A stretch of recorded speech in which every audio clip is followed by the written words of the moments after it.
Chapter 1 के learning outcomes देखें आप लोग, सामने लिखे हैं। लर्निंग आउटकम्स में एक फिजिकल क्वांटिटी ऐसी है जो बोल्ड में लिखी हुई है, अमाउंट ऑफ सब्सटेंस। ठीक है, तो ये जो अमाउंट ऑफ सब्सटेंस है ये A2 का पार्ट है, लेकिन आप इसको AS में फिजिकल क्वांटिटीज के लिस्ट में लिख सकते हैं।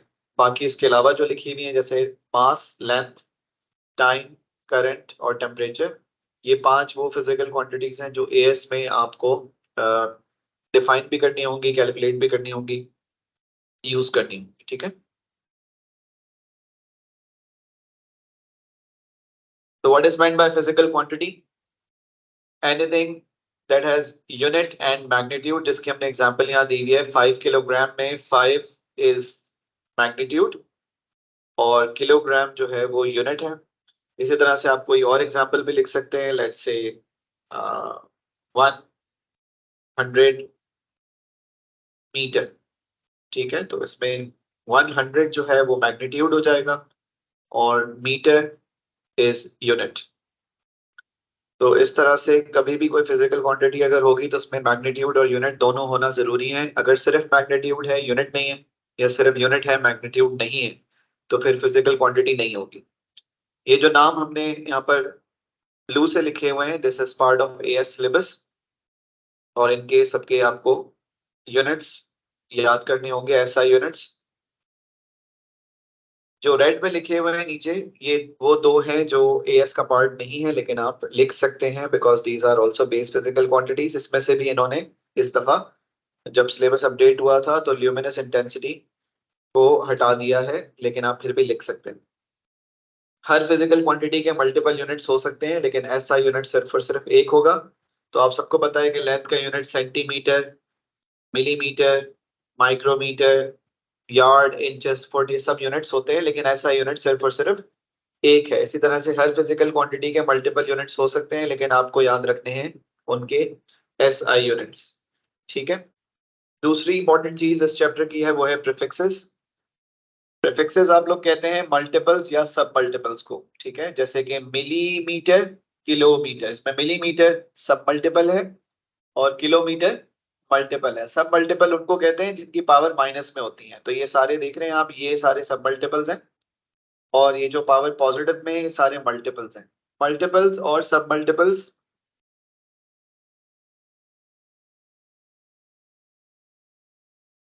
और सब मल्टीपल्स दोनों ही हम यूज करते हैं कन्वर्जन्स के लिए, ताकि आप अपनी डिजायर्ड जो है वो यूनिट में, डिजायर्ड प्रीफिक्स में अपनी गिवन मैग्नीट्यूड को कन्वर्ट कर सकें। तो ये 10 प्रीफिक्सेस आपके कोर्स में जो आपने याद रखने हैं।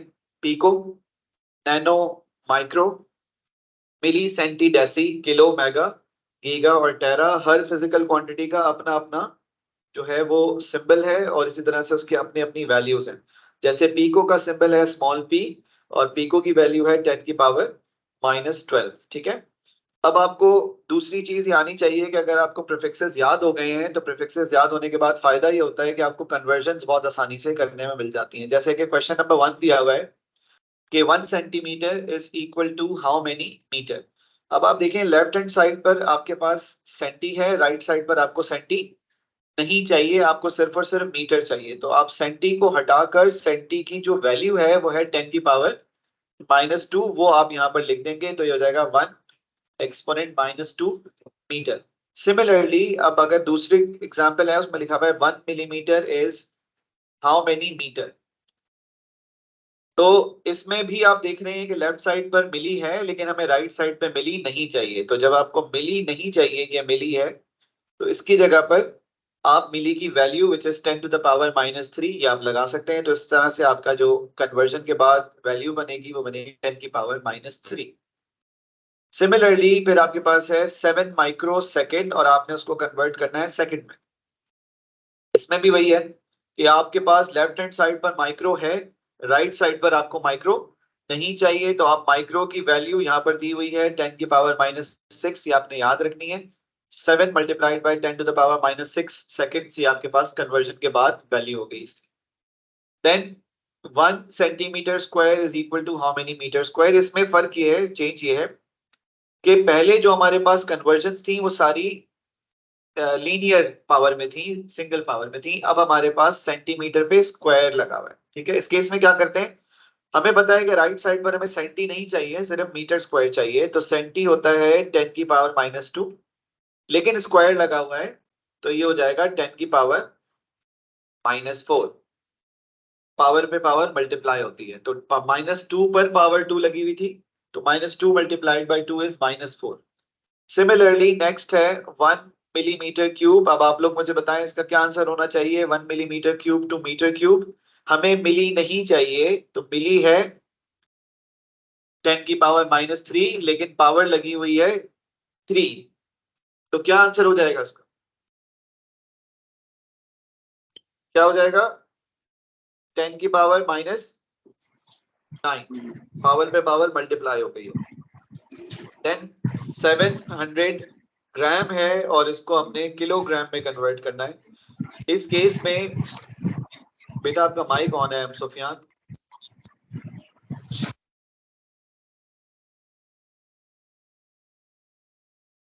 इस केस में नया ये है कि बाकी तमाम अभी तक जो हमने एग्जांपल्स की थी उसमें लेफ्ट हैंड साइड पे प्रीफिक्स था, राइट हैंड साइड पर प्रीफिक्स नहीं था, हम हटा रहे थे। इस केस में नया ये है कि आपके पास लेफ्ट हैंड साइड पे प्रीफिक्स नहीं है, यहाँ पर प्रीफिक्स नहीं है, कोई नहीं है, सेंटी मिली किलो कुछ भी नहीं, लेकिन राइट हैंड साइड पर हमें अब प्रीफिक्स चाहिए। तो इसका मतलब है ये उल्टा सवाल है, मतलब इस केस में हम प्रीफिक्स हटा नहीं रहे, इस केस में हम प्रीफिक्स को लगा रहे हैं। तो ऐसे केस में क्या करते हैं, जब आप प्रीफिक्स को लगा रहे होते हैं तो आप लिखते हैं 700, आपको चाहिए किलो, आपने लिख दिया, लेकिन किलो जो आपको चाहिए था आप उसकी वैल्यू से 700 को डिवाइड करें। ये बात समझ आ गई। जिस केस में आप प्रीफिक्स खुद से लगा रहे होंगे तो आप मैग्नीट्यूड को उस प्रीफिक्स की वैल्यू से डिवाइड करेंगे। हमें क्या चाहिए था, हमें किलो चाहिए था, और किलो की वैल्यू कितनी है, 10 की पावर 3 है। तो आपने क्या किया, आपने 700 को डिवाइड कर दिया किलो की वैल्यू से। अब आपको पता है कि अगर डिनोमिनेटर में 10 की पावर 3 है तो उसको हम लिख सकते हैं 10 की पावर -3 kg। अगर डिनोमिनेटर को आप न्यूमरेटर बनाएंगे तो पावर जो है उसके साइन तब्दील हो जाता है। तो इसका आंसर होना चाहिए 700 एक्सपोनेंट -3 kg, जिसको आप 0.7 kg भी लिखते हैं, कोई मसला नहीं। Next, 700 nano second is equal to how many pico second. अब इस क्वेश्चन में खास बात यह है कि इसमें दोनों साइड पे प्रीफिक्सेस हैं, लेफ्ट हैंड साइड पर नैनो है और राइट हैंड साइड पे पिको है। आप बताएं क्या करेंगे इसमें, अगर हमें दोनों साइड पे प्रीफिक्सेस हैं तो क्या करेंगे। पहले पहले नैनो हटा दो आप, तो ये हो जाएगा, नैनो होता है 10 की पावर -9 सेकेंड्स, तो ये तो हो गया, नैनो हट गया। अब आपने पिको लगाना है, जो प्रीफिक्स आपको लगानी है आप उसकी वैल्यू से इसको डिवाइड कर देंगे, विच मींस मुझे पिको चाहिए। What is pico, pico is 10 to the power -12, तो मैं इसको अब डिवाइड कर रहा हूं 10 की पावर -12 से, और फिर इसलिए पिको लिख रहा हूं। -12 अगर ऊपर चला जाता है तो ये हो जाएगा +12, जिसकी वजह से ये हो जाएगा आंसर +3 पिको सेकेंड्स, -9 और +3, तो इसका आंसर आ गया कितना, 700 एक्सपोनेंट 3 पिको सेकेंड। यहां तक क्लियर है सबको। जिस केस में दोनों साइड पे प्रीफिक्स होंगी, पहले लेफ्ट साइड की प्रीफिक्स हटा लें और फिर राइट साइड के प्रीफिक्स लगाएं। जो प्रीफिक्स आप लगाते हैं आप हमेशा उसकी वैल्यू से डिवाइड करते हैं। इसी तरह से ऐसा भी हो सकता है कि दोनों साइड पे प्रीफिक्सेस हो लेकिन पावर्स में हो। अब क्या होगा, काम सेम है। पहले नैनो हटाओ, नैनो हटाएंगे तो वैल्यू क्या बन जाएगी, 27 नैनो, नैनो कितना होता है, -9, क्यूब लगा हुआ है तो कितना हो गया, -27 मीटर क्यूब। ये नैनो हट गया। अब नैनो हटा दिया आपने, मिली लगाना है। मिली, जो मैंने बताया जो प्रीफिक्स आपको लगानी होती है आप उससे डिवाइड करते हैं। तो मिली है 10 की पावर -3, लेकिन ये मिलीमीटर क्यूब है, तो मैं इसको पढ़ूंगा 10 की पावर -9। तो मैंने डिवाइड करना है अपनी वैल्यू को -9 से to convert it into millimetre cube. -9 जब ऊपर चला जाएगा न्यूमरेटर बन जाएगा तो ये हो जाएगा +9, तो आंसर हो जाएगा 27 एक्सपोनेंट -18 मिलीमीटर क्यूब। इस पूरी चीज में जो चीज सबसे ज्यादा इंपॉर्टेंट है वो आपने नहीं बोलनी, वो ये है कि आप ये नाम याद रखेंगे, नाम, उनके सिंबल्स और उनकी वैल्यूज।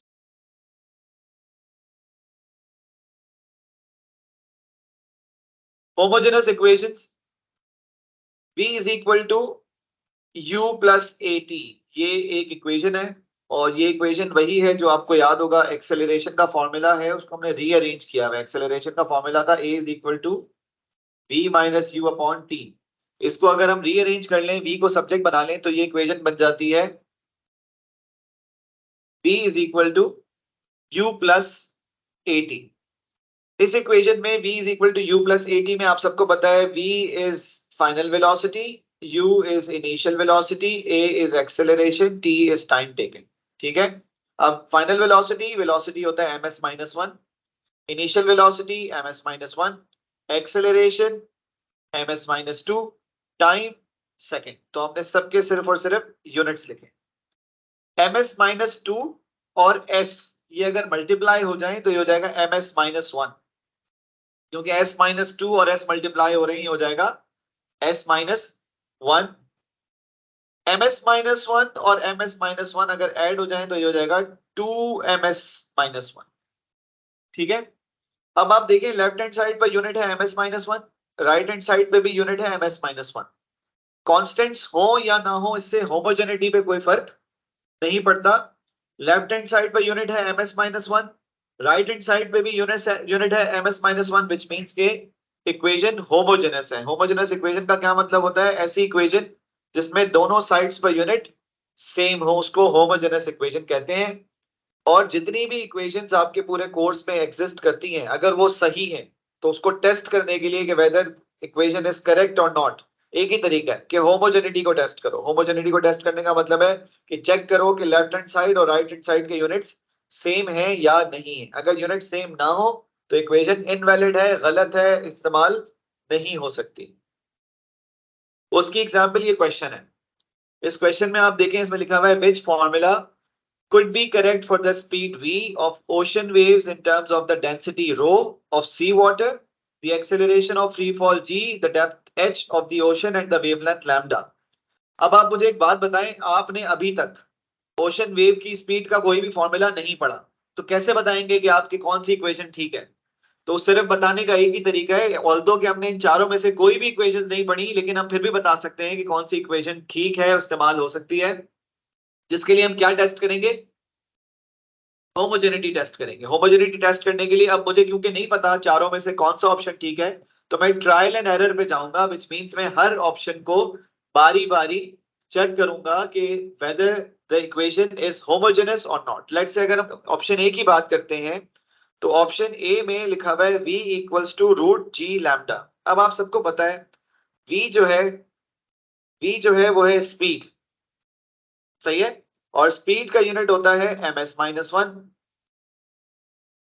ठीक है, फिर रूट में g लिखा हुआ है और g यहां पर लिखा हुआ है एक्सेलरेशन।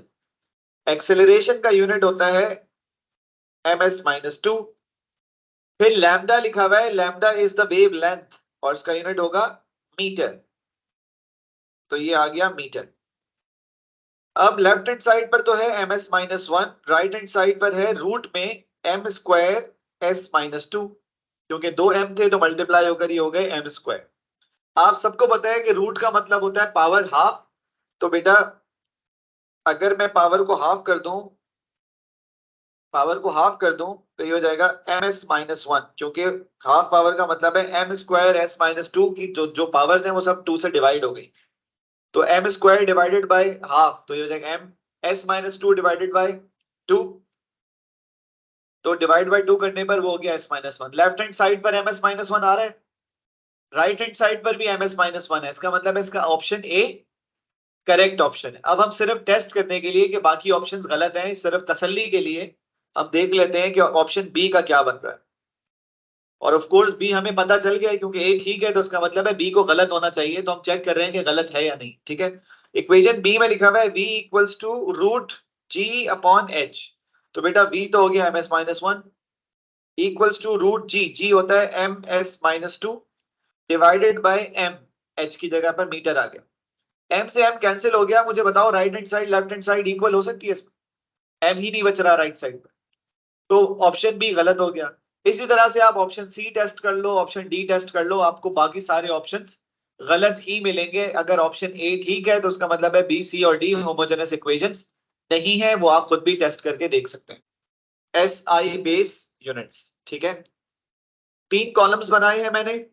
पहले कॉलम में लिखा हुआ है क्वांटिटी, दूसरे में लिखा हुआ है एसआई यूनिट और तीसरे में लिखा हुआ है एसआई बेस यूनिट्स। क्वांटिटी में मैं लिख रहा हूं फोर्स। आप सबको पता है फोर्स का एसआई यूनिट क्या होता है, न्यूटन होता है। लेकिन जो तीसरा कॉलम है ना, उसमें लिखा हुआ है एसआई बेस यूनिट। अब बेस यूनिट्स हमने जो पढ़े हैं ना, जो हमारे कोर्स में है, वो 5 ही हैं। लेंथ का मीटर, मास का किलोग्राम, टाइम का सेकंड, टेम्परेचर का केल्विन, करंट का एम्पेयर। तो ये मैं ऊपर लिख रहा हूं आपके सामने, ये आप सबको खुद भी पता है, metre, kilogram, second, kelvin, ampere. ये नहीं भूलने, ये 5 है ना। अब ये जो तीसरा कॉलम है ना, इनमें इन 5 के अलावा मैं कुछ भी नहीं लिख सकता other than metre, kilogram, second, kelvin, ampere. ये मैं इनके अलावा तीसरे कॉलम में कुछ भी नहीं लिख सकता। क्यों नहीं लिख सकता? क्योंकि तीसरे कॉलम की हेडिंग है एसआई बेस यूनिट्स। अब मसला ये है कि पता करना है कि फोर्स का एसआई बेस यूनिट है क्या। तो सबसे पहले तो आप इक्वेशन लिख रहे हैं F is equal to M A. ये हमें पता है कि फोर्स का जो फॉर्मूला होता है वो है F is equal to M A. इसमें F की जगह पे हम क्या लिख सकते हैं, न्यूटन लिख सकते हैं। मास की जगह पे हम क्या लिख सकते हैं, किलोग्राम लिख सकते हैं। एक्सेलरेशन की जगह हम क्या लिख सकते हैं, ms-2 लिख सकते हैं। तो इसका मतलब है instead of newton we can write kilogram metres per second square. अब आप देख लें कि मैंने उन 5 के अलावा थर्ड कॉलम में कुछ भी नहीं लिखा। तो अगर आपसे कोई पूछे फोर्स का एसआई यूनिट बताओ, तो आप बताएंगे न्यूटन है। लेकिन अगर आपसे कोई पूछे फोर्स का एसआई बेस यूनिट बताओ, तो फिर वो ये बताएंगे फोर्स का SI base unit KG ms-2। इसी तरह से फोर्स के बाद है वर्क। वर्क का एसआई यूनिट हम सबको पता है क्या होता है, जूल होता है। अब वर्क का एसआई बेस यूनिट निकालने के लिए वर्क की equation F into D. Work हो गया जूल, फोर्स की जगह पर हमने लिख दिया kg ms-2 और डिस्टेंस की जगह पर हमने लिख दिया मीटर। तो ये हो जाएगा kg m स्क्वायर s-2, क्योंकि आपको पता है मीटर और मीटर 2 मीटर है, मल्टीप्लाई हो गया, ये आ गया। काइनेटिक एनर्जी का यूनिट होता है जूल, फॉर्मूला होता है हाफ mv स्क्वायर। अब जो हाफ है ना, उसको आप इग्नोर कर दें। क्यों इग्नोर कर दें? क्योंकि नंबर है, नंबर का कोई भी यूनिट नहीं होता। तो मास की जगह आ जाएगा किलोग्राम। v स्पीड है, स्पीड का यूनिट होता है ms-1, लेकिन स्क्वायर लगा हुआ है तो ये हो जाएगा m स्क्वायर s-2। और आप देख रहे हैं कि यहाँ पर आ गया kg m स्क्वायर s-2। दोनों का यूनिट जूल था, दोनों का SI बेस यूनिट भी सेम है। देन पावर, पावर का SI यूनिट होता है वॉट्स। पावर का फॉर्मूला होता है work done upon time. Work done upon time का मतलब है जूल अपॉन सेकंड, और जूल अपॉन सेकंड का मतलब है kg m square s-2 divided by second. अब डिवाइड बाय सेकंड का मतलब है ये हो जाएगा kg m स्क्वायर s-3। तो पावर का आ गया kg m स्क्वायर s-3। इसी तरह से पोटेंशियल डिफरेंस का SI यूनिट होता है वोल्ट्स। फॉर्मूला एक आपको याद होगा, पावर का फॉर्मूला था VI। इसमें अगर मैं V को सब्जेक्ट बना दूं तो इक्वेशन बन जाती है P अपॉन I। P का यूनिट अभी आप निकाल चुके हैं, वो है kg m square s-3 power का divided by current is ampere. तो ये जगह kg m square s-3 a-1। ठीक है। देन रेजिस्टेंस का यूनिट होता है ohms. Formula V is equal to I R. R को सब्जेक्ट बना लें V अपॉन आई, तो मतलब V का unit kg m square s-3 जो आपने अभी ऊपर लिखा है डिवाइडेड बाय एम्पेयर। तो ये हो जाएगा kg m square s-3 a-2। इसी तरह से चार्ज, कूलम जिसका SI यूनिट है, आपने फॉर्मूला पढ़ा होगा Q is equal to I T. तो ये हो जाएगा coulomb is equal to ampere second, तो इसलिए हम लिख रहे हैं एम्पेयर सेकेंड। प्रेशर पास्कल्स होता है, लेकिन फॉर्मूला है force upon area. kg m square, kg ms-2 force divided by metre square area. अब न्यूमरेटर में एक m है, डिनोमिनेटर में 2 है, तो ये बचेगा kg m-1 s-2। Gravitational field strength, इसका यूनिट होता है न्यूटन पर केजी, लेकिन न्यूटन की जगह पर हम लिख सकते हैं kg ms-2 और डिनोमिनेटर में kg है, kg से kg कैंसिल, ये बचा ms-2 ग्रेविटेशनल फील्ड स्ट्रेंथ। यहां तक फिर डेंसिटी का यूनिट होता है मास, फॉर्मूला होता है मास अपॉन वॉल्यूम, और जो इसका एसआई यूनिट है वही इसका एसआई बेस यूनिट है, क्योंकि आप देख रहे हैं इसमें किलोग्राम और मीटर के अलावा कोई भी और फिजिकल क्वांटिटी यूज नहीं हो रही। फिजिकल क्वांटिटीज उनके एसआई बेस यूनिट्स ये आपको याद होने चाहिए। पेपर में इनको डिराइव करने का भी टाइम नहीं होता आपके पास। मतलब अगर आपसे को पूछे रेजिस्टेंस का एसआई बेस यूनिट और आप इक्वेशन लिख रहे हैं तो आप टाइम जाया कर रहे हैं। लिखा हुआ है the maximum theoretical power P of a wind turbine is given by the equation P is equal to K rho A V to the power N। अब यहां पर लिखा हुआ है K is a constant with no units, और बाकी सब आपके पास फिजिकल क्वांटिटीज हैं, उनके कोई ना कोई यूनिट्स हैं। तो सबसे पहले तो इक्वेशन कॉपी कर रहा हूं, P is equal to K rho A V to the power N, लेकिन इस इक्वेशन में से K हटा देंगे। क्यों K हटा दिया हमने? क्योंकि K का कोई भी यूनिट नहीं है तो उसको हटा दिया है। P क्या था? P था थ्योरेटिकल पावर। पावर का एसआई बेस यूनिट होता है kg m स्क्वायर s-3। जिनको नहीं याद वो याद करेंगे, अभी हमने किया है सॉल्व। रो होता है डेंसिटी, लिखा हुआ है डेंसिटी ऑफ एयर इज रो, तो डेंसिटी क्या हो जाएगा kg m-3, एरिया का हो जाएगा मीटर स्क्वायर, और v का हो जाएगा ms-1। तो इनकी अगर हम यूनिट सब्स्टिट्यूट करते हैं यहां पर तो इक्वेशन बन जाएगी kg m square s-3 is equal to kg m-3, जो आएगा डेंसिटी की जगह पर, एरिया की जगह पर हम लिख रहे हैं m स्क्वायर, स्पीड की जगह पर लिख रहे हैं ms-1, और स्पीड पर क्योंकि पावर n थी तो ms-1 पे भी पावर n आ जाएगी। kg से kg कैंसिल हो गया, मीटर स्क्वायर से मीटर स्क्वायर कैंसिल हो गया, लेफ्ट हैंड साइड पे बचा है s-3, लेकिन राइट हैंड साइड पे जो m-3 बचा है वो भी लेफ्ट हैंड साइड पर अगर चला जाता है तो लेफ्ट हैंड साइड पे वो डिनोमिनेटर बन जाएगा, equals to ms-1 whole power n। जो डिनोमिनेटर में m-3 है जब वो न्यूमरेटर में जाएगा तो it will become m cube, power मतलब आपको पता है साइन ऑपोजिट हो जाती है, equals to ms-1 whole power n। अब अगर मैं लेफ्ट हैंड साइड से 3 पावर कॉमन ले लूं तो मुझे पता चल रहा है कि ms-1 दोनों साइड पे बेसिस सेम है, तो पावर भी सेम होगी, इसका मतलब है n की वैल्यू आ रही है 3। ऑप्शन सी आंसर हो गया इसका। ये जो क्वेश्चन हमने किया है ये एप्लीकेशन था दोनों की, होमोजेनस इक्वेशन भी इसमें अप्लाई की है हमने, और इसमें हमने एसआई बेस यूनिट्स के कॉन्सेप्ट्स को भी यूज किया। देन हमारे पास आगे वेक्टर्स। वेक्टर सबको पता है कि vector is a physical quantity that has unit magnitude as well as direction, जिसकी बहुत सारी एग्जांपल्स हैं, जैसे मैंने 3 लिखी हुई है, displacement, velocity, acceleration, force. Vector addition के 2 तरह के आपके पास सवाल होते हैं, ठीक है। जैसे कि केस 1 लिखा हुआ है मैंने, केस 1 है when vectors are parallel. Parallel का मतलब है या तो एंगल 0 डिग्री होगा या फिर एंगल 180 डिग्री होगा, ठीक है। अब 0 डिग्री का मतलब आप लोग याद रखिएगा, 0 डिग्री का मतलब होता है they are in the same direction. जैसे आप एग्जांपल 1 में देखें कि 2 वेक्टर्स हैं 70 और 30, दोनों की जो डायरेक्शन है वो राइट साइड है, तो इसलिए जब सेम डायरेक्शन में होंगे तो आप उनको ऐड कर लेंगे, आंसर आ रहा है आपका 100 न्यूटन राइट साइड। अगर डायरेक्शन ऑपोजिट है, जैसे आप देख रहे हैं 240 राइट और 40 लेफ्ट, तो ये ऑपोजिट मतलब 180 डिग्री इसको कहते हैं, और इस केस में आपने इसको सब्ट्रैक्ट करना है। तो 40 और 240 का जो सब्ट्रैक्शन के बाद रिजल्टेंट आ रहा है वो आ रहा है 200, और 200 जिस तरफ बड़ा वेक्टर होगा उसी तरफ आपके रिजल्टेंट वेक्टर की डायरेक्शन आएगी, तो 200 मीटर्स टुवर्ड्स राइट, ये आपके पास इसका आंसर है। अगर दोनों वेक्टर्स का मैग्नीट्यूड सेम है और डायरेक्शन ऑपोजिट है तो रिजल्टेंट वेक्टर होगा ही नहीं, ठीक है, क्योंकि ये कैंसिल हो चुके हैं, एक दूसरे को कैंसिल कर चुके हैं। ये है वेक्टर्स इन पैरेलल, केस 1, तो ये बहुत आसान है। केस 2, जब वेक्टर्स पैरेलल ना हो, जब पैरेलल नहीं होंगे तो एंगल 0 और 180 के अलावा कोई भी एंगल हो सकता है।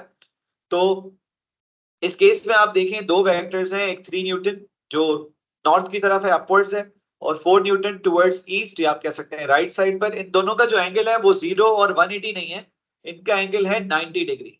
90 डिग्री ना भी हो, 1 डिग्री हो, 179 डिग्री हो, 91 डिग्री हो, कुछ भी हो, यही केस अप्लाई होगा केस 2। केस 1 सिर्फ और सिर्फ तब यूज करना जब एंगल 0 और 180 हो, और केस 2 यूज करना जब कोई भी एंगल हो अदर देन 0 और 180। इसमें जो स्टेप्स हैं वो आपने याद रखने हैं। स्टेप नंबर 1 देखें क्या लिखा हुआ है, draw any one of the given vectors पर स्केल। तो मैं स्केल सिलेक्ट कर रहा हूं 1 centimetre is equal to 1 newton. तो इसलिए मुझे 3 न्यूटन के लिए 3 सेंटीमीटर की लाइन बनानी है उसकी डायरेक्शन में। डायरेक्शन नॉर्थ साइड पर अपवर्ड्स दी हुई थी तो हमने 3 सेंटीमीटर की लाइन उसी तरफ बना ली। स्टेप 2 लिखा हुआ है the second vector is drawn from the head of first vector. अब फर्स्ट वेक्टर का जो हेड है वो ये, यहां से हमने सेकंड वेक्टर ड्रॉ करना है और सेकंड वेक्टर 4 न्यूटन का मतलब है 4 सेंटीमीटर का सेकंड वेक्टर बनेगा which is from the head of the first vector. Resultant vector होता है from the tail of first to the head of second, और वो टेल ऑफ फर्स्ट आप सबको पता है ये टेल ऑफ फर्स्ट है और ये हेड ऑफ सेकंड है। तो हम जो ड्रॉ करेंगे वो tail of first to head of second मतलब टेल टू हेड ड्रॉ करेंगे और ये हमारा स्टेप नंबर 3 है। जब ये तीनों वेक्टर्स ड्रॉ हो जाएं तो दो बातें हो सकती हैं, या तो अगर राइट एंगल ट्रायंगल बन रहा है तो पाइथागोरस थ्योरम लगा लो, मतलब रिजल्टेंट का मैग्नीट्यूड निकालने के लिए पाइथागोरस थ्योरम या हाइपोटेन्यूज निकालने के। नहीं तो आप क्या कर सकते हैं कि लेंथ लें, जैसे इसकी लेंथ आ रही है 5 सेंटीमीटर और लेंथ को अकॉर्डिंग टू स्केल कन्वर्ट कर लें। अगर मेरी लेंथ 5 सेंटीमीटर है, मुझे पता है 1 सेंटीमीटर इज 1 न्यूटन, तो 5 सेंटीमीटर का मतलब है 5 न्यूटन का मेरे पास रिजल्टेंट बन रहा है। यहां तक का मसला किसी को ठीक है? ये हो गया केस 2। ये 4 स्टेप्स आपने नहीं भूलने। जो बातें मैं आपको बोल रहा हूं याद रखने के लिए वो आपने याद रखनी है, बिल्कुल रटी हुई होनी चाहिए ताकि आपको उसको सोचने के लिए कॉपी की जरूरत ना पड़े, वो आपको याद होनी चाहिए। ठीक कि जब आप वेक्टर ट्रायंगल बना चुके होंगे, जैसे कि यहाँ पर 3 वेक्टर्स बन चुके हैं, मैंने इनको नाम दिए हुए 1 2 3। इन तीनों में से मुझे बताएं रिजल्टेंट कौन है? 3 रिजल्टेंट है। तो 1 और 2 को नाम याद रखिएगा। 1 और 2 को कहते हैं वेक्टर्स टू बी एडेड। क्या कहते हैं? Vectors to be added. तो 1 और 2 के एरो को देखकर बताएं ये डायरेक्शन किस तरफ आ रही है, क्लॉकवाइज आ रही है नहीं आ रही? क्लॉकवाइज आ रही है। और जो 3 है उसकी डायरेक्शन आप देख रहे हैं किस तरफ है? वो एंटी क्लॉकवाइज है, वो ऑपोजिट है। तो हमेशा याद रखना कि जो रिजल्टेंट वेक्टर है उसकी direction vectors to be added के ऑपोजिट होगी। रिजल्टेंट वेक्टर हमेशा ऑपोजिट डायरेक्शन में होगा उसका एरो। ठीक है? जैसे आप देखें इस ट्राइंगल में, मुझे बताएं कि इसमें अगर मैं लिखता हूं एक्स वाई जी, तो बताएं मुझे रिजल्टेंट कौन है एक्स वाई जी में से? एक्स वाई जी में से रिजल्टेंट कौन है? कोई भी नहीं है। एक्स वाई जी में से कोई भी रिजल्टेंट नहीं है। कैसे नहीं पता, कैसे रिजल्टेंट नहीं है? क्योंकि आप देख रहे हैं पूरा ट्राइंगल कंप्लीट हो रहा है, कोई वेक्टर ऑपोजिट डायरेक्शन में है ही नहीं। तो ये निशानी याद रखिएगा कि आपको अगर वेक्टर ट्रायंगल बना हुआ है तो सिर्फ देखकर पता चल जाता है कि इसमें रिजल्टेंट है या नहीं है। इसमें क्योंकि कोई रिजल्टेंट नहीं है, इस ट्रायंगल को क्लोज ट्रायंगल कहते हैं और ये इक्विलिब्रियम को रिप्रेजेंट करता है, विच मींस कि इसमें कोई भी रिजल्टेंट नहीं है। अगर ये फोर्सेस के लिए बना हुआ है तो इसका मतलब है ये ट्रायंगल इक्विलिब्रियम को रिप्रेजेंट कर रहा है। मुझे बताएं कि इस ट्रायंगल में ए बी सी में से कौन रिजल्टेंट है?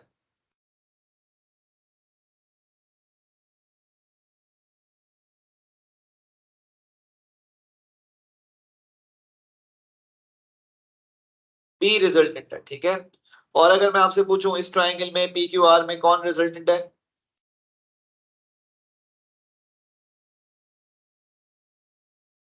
आर रिजल्टेंट है। ठीक है? ये वाले इस तरफ जा रहे हैं और आर उसके ऑपोजिट जा रहा है। ठीक है? तो इसका रिजल्टेंट है आर। ये बात समझ आ गई? तो आपको इसका मतलब है कि वेक्टर में जो एरो बना हुआ है उसकी इंपॉर्टेंस है। अपनी मर्जी से आगे पीछे कुछ नहीं बना सकते क्योंकि वो कुछ ना कुछ मीनिंग आपको बता रहा है। गलत एरो बनाने का मतलब है गलत वेक्टर ट्रायंगल और उसमें मार्क्स डिडक्ट होंगे, उसको सही कंसिडर नहीं किया जाएगा।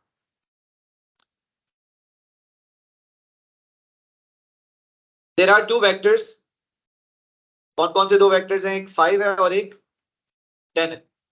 अगर मैं बोलूं कि 5 और 10 0 डिग्री पर, क्या आंसर आएगा 5 और 10 का 0 डिग्री पे? 0 डिग्री का मतलब होता है ऐड। क्या आंसर आएगा? 15 आ जाएगा। और 5 और 10 अगर 90 डिग्री पर हो तो पाइथागोरस थ्योरम लगता है। पाइथागोरस थ्योरम में मुझे बताएं, पाइथागोरस में 5 और 10 का पाइथागोरस क्या आएगा? 5 स्क्वायर 10 स्क्वायर कितना हो गया? 125 हो गया। 125 का रूट करेंगे तो कितना आएगा आंसर?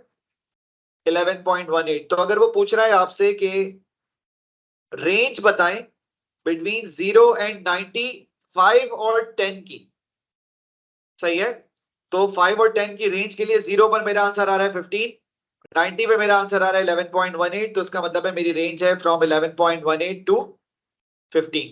सिमिलरली अगर वो आपसे पूछते हैं रेंज फ्रॉम 0 टू 180, तो आपको पता है 0 पे ऐड करते हैं आंसर आ जाएगा 15, 180 पे सब्ट्रैक्ट करेंगे इन दोनों को, 5 और 10 को सब्ट्रैक्ट करते हैं तो आंसर आएगा 5। तो फ्रॉम 0 टू 180 मेरा आंसर क्या आ रहा है, रेंज आ रही है फ्रॉम 5 टू 15 न्यूटन। यहां तक कोई मसला? फिर है सब्ट्रैक्शन ऑफ वेक्टर, और ये भी बहुत इंपॉर्टेंट चीज है।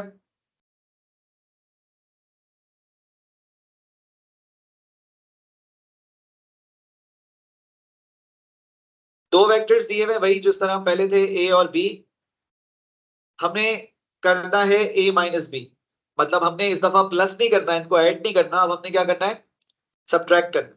ए माइनस बी अगर मुझे करना है तो सबसे पहले तो मैं इसको लिखने का तरीका तब्दील कर लेता हूं। ए माइनस बी को मैं लिख रहा हूं ए प्लस माइनस बी, ठीक है। इससे कुछ फर्क नहीं पड़ेगा, सिर्फ और सिर्फ आसानी हो जाएगी कि हम इसको यूं पढ़ सकते हैं कि vector A is added in vector B minus B, ठीक है। मतलब we have to add minus B in A. तो मुझे पता है कि बी जो है वो ये वाला वेक्टर है राइट साइड पर, तो माइनस बी कहां होगा, सेम मैग्नीट्यूड होगा लेकिन ऑपोजिट डायरेक्शन होगी। तो इसका मतलब है वेक्टर बी मुझे दिया हुआ नहीं है, लेकिन मैं खुद बना सकता हूं वेक्टर बी। ए बनाया, ए के हेड से हमने माइनस बी बना दिया। रिजल्टेंट वेक्टर होता है from the tail of first to the head of second, this is A minus B. ये बात समझ आ गई? जब आपने वेक्टर को सब्ट्रैक्ट करना होगा तो सबसे पहले तो आप उसको ए माइनस बी नहीं पढ़ेंगे, आप उसको पढ़ेंगे ए प्लस माइनस बी, सही है। फिर मैंने आपको बताया ए प्लस माइनस बी का मतलब है we have to add minus B in vector A. हमें बी गिवन था, माइनस बी हमने खुद बना लिया क्योंकि हमें पता है कि अगर बी राइट साइड पर है तो माइनस बी लेफ्ट साइड पर होगा। और फिर वही रूल जो वेक्टर एडिशन के पहले थे, वेक्टर ए बनाया, वेक्टर ए के हेड से वेक्टर माइनस बी बनाया, और रिजल्टेंट वेक्टर होता है from the tail of first to the head of second. और ये सेम रूल्स हमने अभी अप्लाई किए थे वेक्टर एडिशन के लिए जो केस 2 में पढ़ा था, ठीक है। देन इसी तरह से अगर मेरे पास वेक्टर्स हैं, यहां पर एग्जांपल में देखें कि let's say there are two vectors x and y, और हमें क्वेश्चन दिया हुआ है, लेट्स से लिखा हुआ है x प्लस वाई। तो x प्लस वाई के लिए तो x बनाया, x के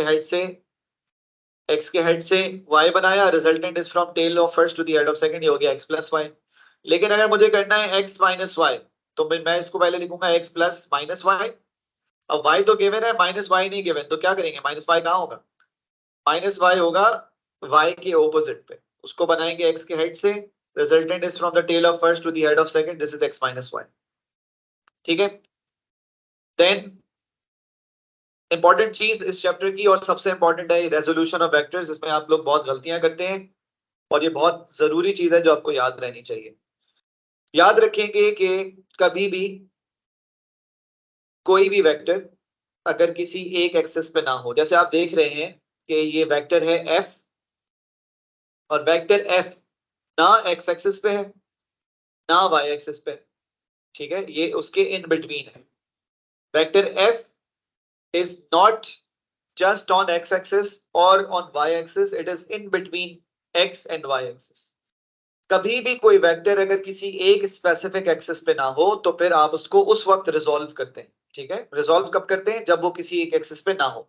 अगर ये एक्स एक्सिस पे होता रिजॉल्व करने की जरूरत ही नहीं थी, अगर ये वाई एक्सिस पे होता तो रिजॉल्व करने की जरूरत नहीं थी।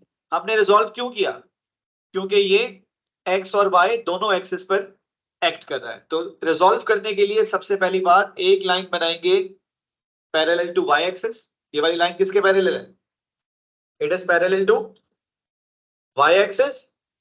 दूसरी लाइन बनाएंगे पैरेलल टू एक्स एक्सिस। तो ये क्या ट्रायंगल बन गया, नहीं बन गया? ये कौन सा ट्रायंगल है, ये राइट एंगल ट्रायंगल है। जब ये ट्रायंगल बन जाए तो फिर आप इसमें बनाएंगे एरो। एरो बनाने के बाद इसको नाम भी दे देंगे, जैसे ये वाला नाम है एफ एक्स और ये नाम है एफ वाई। अब मुझे एक बात बताएं, कितने वेक्टर्स हैं, ये तीन वेक्टर्स हैं, एफ, एफ एक्स और एफ वाई। मुझे ये बताएं कि एफ एक्स और एफ वाई कौन है, चलो मैं इस पर सवाल करता हूं, एफ एक्स एफ वाई और एफ में से रिजल्टेंट कौन है? एफ रिजल्टेंट है, वो तो हमने एरोज को देख के बता दिया। तो एफ एक्स और एफ वाई कौन है? वेरी गुड, एफ एक्स और F Y vectors to be added है।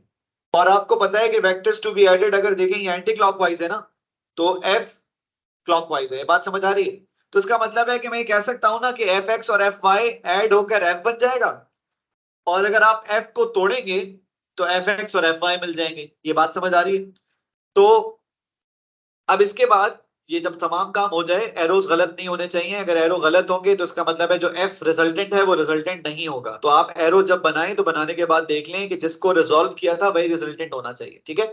अब आप, क्योंकि राइट एंगल ट्राइंगल है तो आप सबको पता है एंगल के सामने वाली साइड को ऑपोजिट, साथ वाली साइड को एडजेसेंट, और राइट एंगल के सामने वाली साइड को हम कहते हैं हाइपोटेन्यूज। तो अगर हम इस पे अप्लाई करते हैं अकॉर्डिंग टू ट्रिग्नोमेट्री, सो का to which means sin theta is equal to opposite upon hypotenuse, cos theta is equal to adjacent upon hypotenuse, और tangent theta is equal to opposite upon adjacent. ये हमें सबको पता है, हम पढ़ के आए। पाइथागोरस थ्योरम अगर आप अप्लाई करते हैं, आप सबको पता है hypotenuse square is equal to opposite square plus adjacent square. तो F square is equal to F X square plus F Y square. ये रिलेशन आप खुद बना सकते हैं। अगर ये रिलेशन आप बना सकते हैं तो आप इसमें से कोई भी क्वेश्चन सॉल्व कर सकते हैं। एक क्वेश्चन आप खुद से ट्राई कीजिएगा। क्वेश्चन नंबर 1 देखें और मुझे इसका आंसर बताएं जल्दी से। कैलकुलेटर्स अलाउड है। 10 न्यूटन दिया हुआ है रिजल्टेंट। मुझे बताओ ये कितने वेक्टर्स हैं? 3 है, सही है। इन 3 में से ये एरो नजर आ रहे हैं आपको? इन एरोस को देख के बताओ ये एरो की डायरेक्शन कहां है? एंटी क्लॉकवाइज है। और एफ की डायरेक्शन क्या है? क्लॉकवाइज है। अब मैं अगर आपसे पूछूं इनमें से रिजल्टेंट कौन है? एफ रिजल्टेंट है, क्योंकि वो ऑपोजिट डायरेक्शन में है बाकी दो के, ठीक है? और हमेशा याद रखिएगा कि जो रिजल्टेंट होता है वो हमेशा ऑपोजिट डायरेक्शन में होता है। ऑपोजिट का मतलब ये भी हो सकता है कि वो क्लॉकवाइज हो, ऑपोजिट का मतलब ये भी हो सकता है कि वो एंटी क्लॉकवाइज हो। बस ये याद रखना कि वेक्टर्स टू बी एडेड अगर एंटी क्लॉकवाइज हैं तो रिजल्टेंट क्लॉकवाइज होगा एंड वाइस वर्सा। अब आपको मैंने सबसे पूछा कि बेटा इसके हिसाब से मुझे बताएं ये जो क्वेश्चन 1 है इसका आंसर क्या होगा। मुझे 10 न्यूटन दिया हुआ है और 30 डिग्री दिया हुआ है। अब मुझे एफ एक्स और एफ वाई नहीं दिए हुए, तो क्या मैं निकाल सकता हूं? आप सबको ट्राइंगल सॉल्व करना आता होगा, मैथ्स में करते हैं राइट एंगल ट्राइंगल को सॉल्व, सही है? पाइथागोरस थ्योरम लगा सकते हैं और सो का टुआ लगा सकते हैं। तो मुझे बताएं एफ एक्स और एफ वाई का आंसर क्या आ रहा है? जल्दी जल्दी।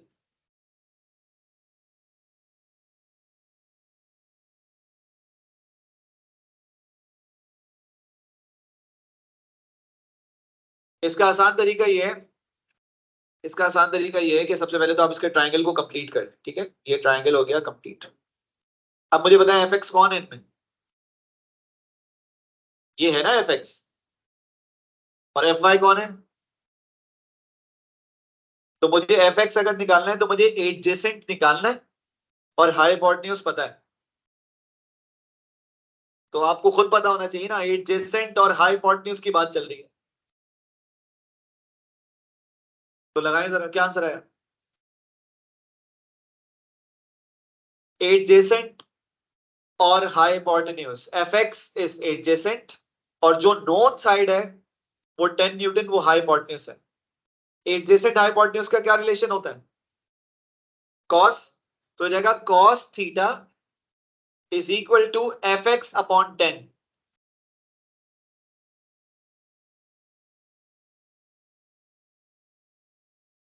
8.66 आ रहा है आंसर सबका। कॉस थीटा मतलब कॉस 30 इज इक्वल टू,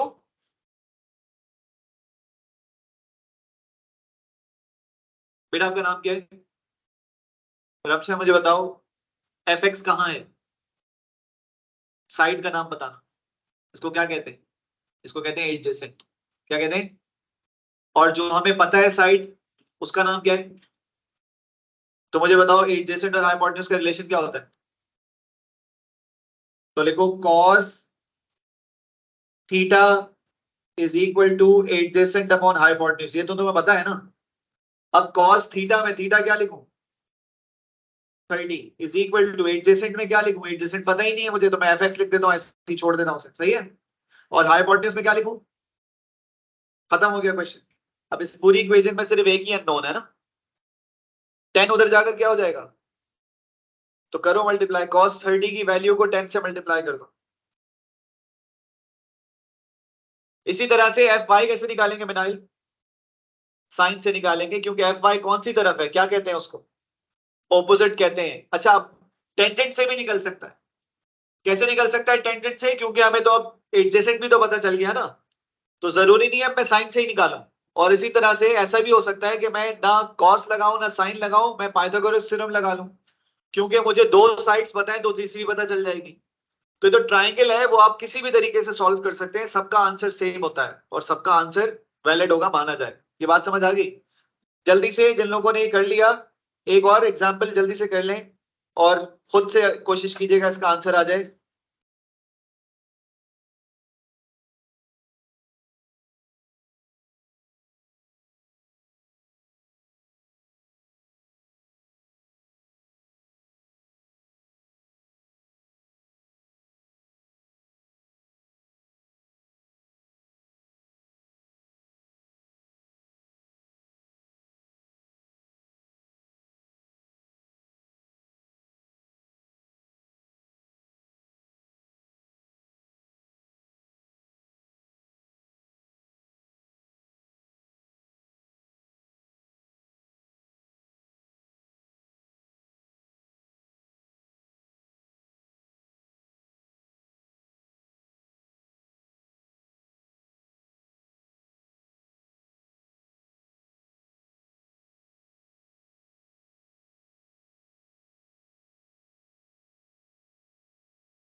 क्या आंसर आया इसका?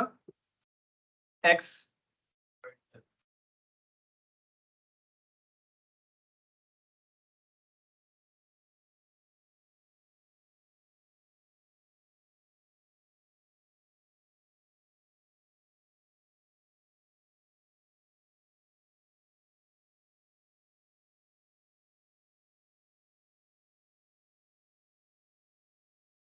टू 2.16, बाकी लोगों का 2.7, बाकी लोगों का क्या आ रहा है बेटा? आपका क्या आ रहा है जयान?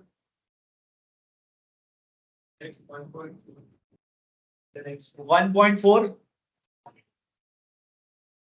3. चलो बेटा आप लोग डिस्कस करें क्यों गलत आया।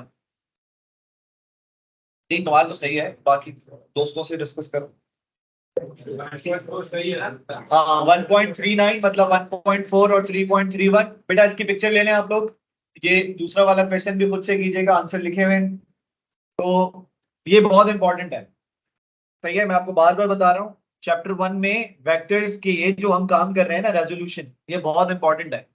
ठीक है, इसके जितने क्वेश्चन जिसमें वेक्टर अप्लाई हो रहा हो, अगर आपको मिले कहीं पर भी, तो आपको करते रहे तब तक जब तक आपको बिल्कुल परफेक्शन ना हो जाए, क्योंकि ये जरूर आता है चैप्टर 1 में से, फिजिकल क्वांटिटीज में प्रीफिक्सेस, एसआई बेस्ड यूनिट्स और वेक्टर्स, ये बहुत इंपॉर्टेंट चीज। ठीक है, अच्छा जी देखें यहाँ पर भी अप्लाई हुआ हुआ है, इसमें अप्लाई हुआ हुआ है with the concept of dynamics. तो इसलिए अगर आपको वेक्टर अच्छा आता होगा तो ही आप डायनेमिक्स में भी अप्लाई कर सकेंगे। वेक्टर हर जगह अप्लाई होता हुआ नजर आएगा आपको, काइनेमेटिक्स में अप्लाई होता हुआ नजर आएगा, डायनेमिक्स में, इवन आगे जाके वो इलेक्ट्रिसिटी में अप्लाई कर देते हैं। ठीक है, इवन मोमेंटम टॉपिक, फिर रेडियो एक्टिविटी को अगर मोमेंटम से कनेक्ट करते हैं फिर अप्लाई कर देते हैं।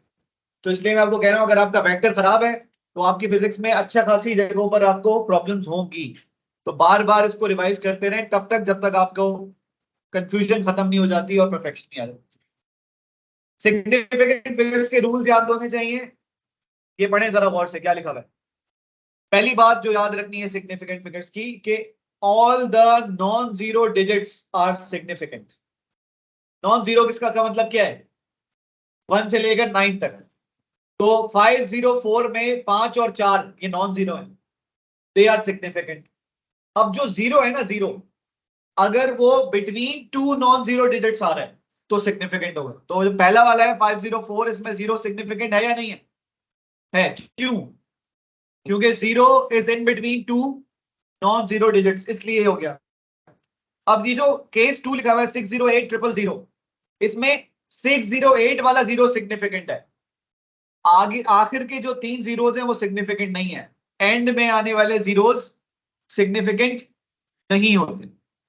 इसी तरह से 200 में भी 2 सिग्निफिकेंट है, 00 सिग्निफिकेंट नहीं। अब आ जाते हैं एग्जाम्पल 4 पे, जो कहते हैं 0.000305, लेफ्ट साइड के जीरो सिग्निफिकेंट नहीं होते। 305 में जो जीरो आ रहा है वो सिग्निफिकेंट क्यों है? क्योंकि वो बिटवीन है, ठीक है।